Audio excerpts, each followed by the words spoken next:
কেউ কি কখনো দেখেছেন যে আমরা যে তেলের পাম্পে তেল নেই সে তেলগুলো কোথায় রাখা হয় বা কিভাবে সংরক্ষণ করা হয় তা কেউ জানি না। আজকে আমি সেই ভিডিও নিয়েই আপনাদের সামনে উপস্থাপন করলাম।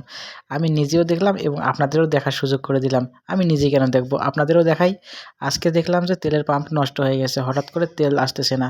তাই ভাবলাম যে কি হলো আবার, এখানে দেখতেছি তেল উদ্ধার করা হচ্ছে। কিভাবে উদ্ধার করা হচ্ছে?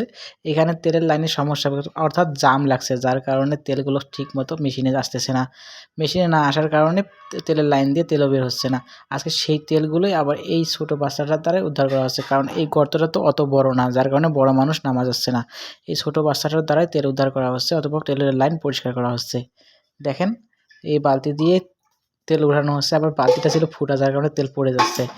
আসলে তেলের পাম্পে গেলে আসলে এখন যেটা অবস্থা, সব পাম্পেই লাইন ধরে তেল নিতে হয়।